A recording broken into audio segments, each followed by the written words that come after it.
আপনার জন্য আশা রয়েছে। আপনি আপনার অন্তরকে পরিষ্কার করে নিতে পারেন, এটা সম্ভব। আল্লাহ যদি শুষ্ক জমিনে প্রাণের সঞ্চার করতে পারেন, তিনি আপনার অন্তরকেও পুনরায় জীবিত করতে পারেন। এখন চিকিৎসার ব্যাপারে আলোচনা করা যাক। এই চিকিৎসা কি? আপনি আপনার ইগো সমস্যার সমাধান কিভাবে করবেন? প্রথম যে বড় বিষয়টি আপনার অন্তর পরিষ্কার করতে সহায়তা করবে তা হলো আল্লাহর স্মরণ।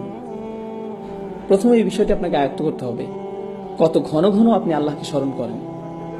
আল্লাহকে স্মরণ করা মানে শুধু এইসব কথা বলা নয় যে সুবহানাল্লাহ, আলহামদুলিল্লাহ, আল্লাহু আকবার, লা ইলাহা ইল্লাল্লাহ, এগুলো উচ্চারণ করাই নয়। নিশ্চয়ই এগুলো খুবই গুরুত্বপূর্ণ জিকির, যা আমরা রাসূল সাল্লাল্লাহু আলাইহি ওয়াসাল্লামের সুন্নাহ থেকে জানতে পারি। কিন্তু এই জিকিরগুলো যদি চিন্তাহীন হয়, আপনি যদি এগুলোর অর্থ বা মহত্ব না বুঝেন, এগুলো নিয়ে চিন্তা ভাবনা না করেন, তাহলে এটা জিকির নয়। এতে শুধুমাত্র মুখস্থটা আরেকবার রিভিশন দেওয়া হয়। আলহামদুলিল্লাহ অর্থ হলো সকল কৃতিত্ব, সুনাম, প্রশংসা আল্লাহর জন্য। আল্লাহকে সবকিছুর জন্য প্রশংসা করতে হবে এবং ধন্যবাদ দিতে হবে। ধরুন কখন আপনার একটা খারাপ দিন গেল, আপনি কি বলবেন? আলহামদুলিল্লাহ। আমি শুধু আল্লাহকে ধন্যবাদ দিই না, তার প্রশংসাও করি। যাই এখন ঘটছে তা অবশ্যই ভালো, এবং এটা এত ভালো যে আমি এর জন্য তার কৃতজ্ঞতা প্রকাশ করি। আর আমি শুধু তার কৃতজ্ঞতা প্রকাশ করি না, আমি তার প্রশংসাও করি। কি দারুণ কাজ তিনি করেছেন।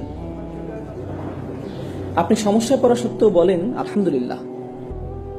যখন আপনি এর অর্থ বুঝে বলবেন, তখন এটা অন্য কিছু। এখন আপনি আসলেই আল্লাহকে স্মরণ করছেন। আল্লাহর এই প্রশংসা, আল্লাহকে কৃতিত্ব দিয়ে আপনাকে আপনার নিজ সম্পর্কে শিক্ষা দেয়।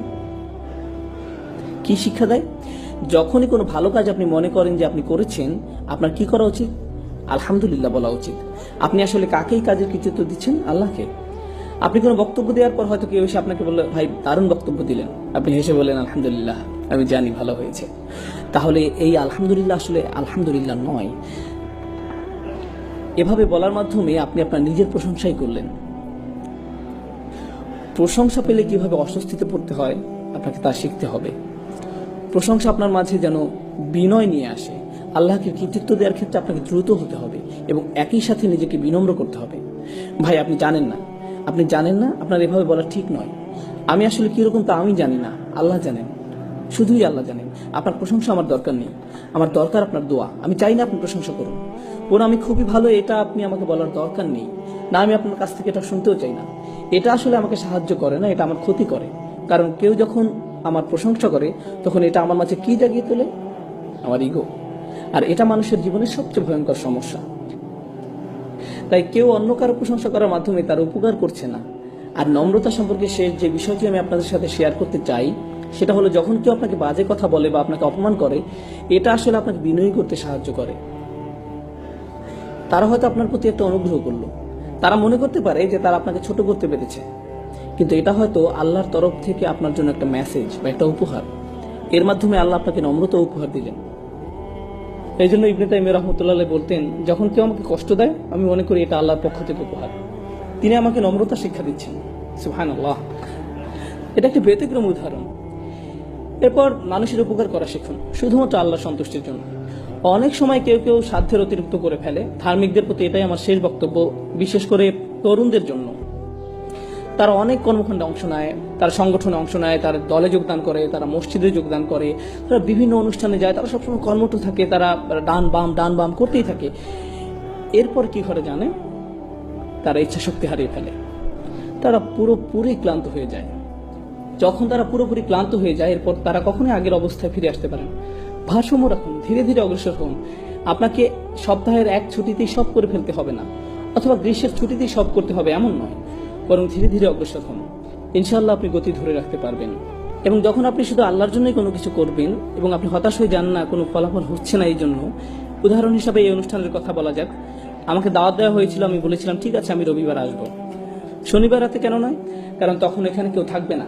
জানেন আমার প্রথম মতামত কি ছিল? তো কি হয়েছে? আমি আপনাদের জন্য এখানে আসছি না। আমি কেন আসছি?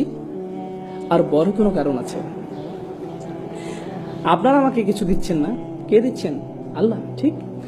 তাই এখানে একজন থাকুক, 100 জন থাকুক, আর কেউ না থাকুক, আমি কি আমার বিনিময়ে পাবো? যদি আমার নিয়ত ঠিক থাকে, আমি পেয়েছি। যদি আমার নিয়ত ঠিক থেকে থাকে। আপনি কেন এখানে এসেছেন? কারণ আপনার বন্ধু আপনাকে আসতে বলেছে, কারণ আপনাকে আসতে জোর করা হয়েছে, কারণ আপনার গাড়ি এখনো ছাড়ছে না, তাই আপনি এখানে আটকে গেছেন। এই জন্য তাহলে আপনি কিছু অর্জন করতে পারলেন না। কিন্তু আপনার যদি এখানে আসার কারণ থাকে এরকম যে আজ রাতে আমি আল্লাহকে স্মরণ করব, আমি আল্লাহর আরো নিকটবর্তী হব, এমনকি যখন কিছু হচ্ছে না আপনি সেটার অপেক্ষায় আছেন, এই অপেক্ষার সময়টাও আপনার পক্ষে পূর্ণ লেখা হচ্ছে। দৃষ্টিভঙ্গি পরিবর্তন করুন, নিয়তের পরিবর্তন করুন, ঠিক আছে? এটা আপনার জীবন ভর অনেক সাহায্য করবে। কারণ আপনি যখন কিছু করেন, যেমন প্রচারপত্র বিলি করছেন, মানুষকে প্রোগ্রামের দাওয়াত দিচ্ছেন, কিন্তু কেউ উপস্থিত হলো না, তখন আপনি মনে মনে বললেন কেউ কিছু শুনতে চায় না, কিন্তু আপনি হতাশ হয়ে পড়বেন না। কারণ কেন? কারণ আপনি প্রচারপত্র বিলি করেছিলেন কি জন্য? কেন আপনি দাওয়াত দিয়েছিলেন? কোথায়? কার কাছে আপনার প্রত্যাশা? আপনার কাজ চেষ্টা করা, ফলাফল তার কাছে। আপনি এই ফলাফলের দায়িত্ব নন। আপনি যখন এটাকে আন্তরিকভাবে মেনে নিতে পারবেন তখন জীবন অনেক সহজ হয়ে যাবে এবং আপনি নিজের প্রতি অনেক সন্তুষ্ট থাকবেন। আপনি হতাশ হয়ে পড়বেন না। কারণ সেখানে মাত্র অল্প কিছু মানুষ, তাদের সংখ্যা আরো বেশি হতে পারতো, হ্যাঁ সেখানে আরো মানুষ থাকতে পারতো, কিন্তু সেটি আল্লাহ হাতে। আমি কি আমার দায়িত্বটুকু পালন করেছি? আমি কি যথেষ্ট চেষ্টা করেছি? নিজেকে শুধু এটাই জিজ্ঞেস করার আছে, এবং আমার চেষ্টা কি সত্যি আল্লাহর জন্য ছিল কিনা, নিজেকে শুধু এই প্রশ্নটি করার আছে। আমি এসব আলোচনা আনছি কারণ নিয়তে এমন কিছু নয় যে আপনি জীবনে একবার মাত্র করেন। জীবনে একবার আপনি ইচ্ছা পোষণ করেছিলেন যে আপনি আল্লাহর রাস্তায় কাজ করবেন এবং একজন ভালো মুসলিম হবেন। আপনি সেই ইচ্ছা পোষণ করেছিলেন, কিন্তু সেই ইচ্ছাতে মরিচা পড়তে পারে। ফলে আপনাকে বারবার নিয়ত ঠিক করতে হবে, আপনাকে বারবার নিয়ত ঠিক করতে হবে। আপনি জানেন সবাই ভাবছে আপনার ইচ্ছা অনেক শক্তিশালী, কারণ তারা শুধু আপনার বাইরেরটা দেখছে। তারা কি দেখে না? ভেতরেরটা। এবং যেহেতু তারা শুধু বাইরেরটা দেখে, তারা আপনাকে বলবেন আপনি খুবই ভালো একজন মানুষ, এবং আপনি তাদের বিশ্বাসও করা শুরু করবেন, যার ফলে আপনার সমস্যা থেকে আপনার জন্য আরো ভয়াবহ করে তুলছেন। প্রথম প্রতিকার হচ্ছে আল্লাহকে স্মরণ করা। দ্বিতীয় প্রতিকার হচ্ছে উত্তম সঙ্গী খোঁজা, এমন সহচর খোঁজা যারা আপনার চেয়ে উত্তম। তৃতীয় প্রতিকার হচ্ছে গুরুত্বপূর্ণ প্রতিকার, নিজের মুখ বন্ধ রাখতে শেখা। নিজের মুখ বন্ধ রাখতে শেখা। যদি আপনি খুব খারাপ কিছু দেখেন, তাহলে একজন মুসলিমকে উপদেশ দেওয়ার নমনীয় পন্থা খুঁজে বের করুন। এভাবে ভাবুন, আমি তাদের যে কথাগুলো বলতে যাচ্ছি সেগুলো কি তাদের ধর্মের প্রতি আরো বিমুখ করে দিবে?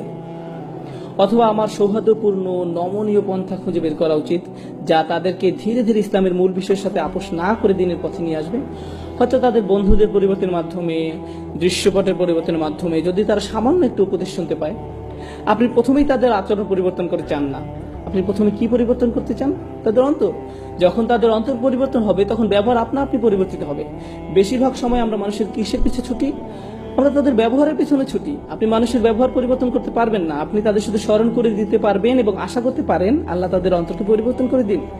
আপনার দায়িত্ব স্মরণ করে দেওয়া। ফাদাক্কে আল্লাহ রসুল মানুষদেরকে আল্লাহর সাথে শিরক করতে দেখেছেন, কুফরি করতে দেখেছেন, এবং আল্লাহ বছরের পর বছর তাকে বলেছেন ফাযাক্কির ইন নাফাআতিদ যিকরা, ফাযাক্কির ইন নাফাআতিদ যিকরা, স্মরণ করিয়ে দাও, স্মরণে উপকারিতা আছে।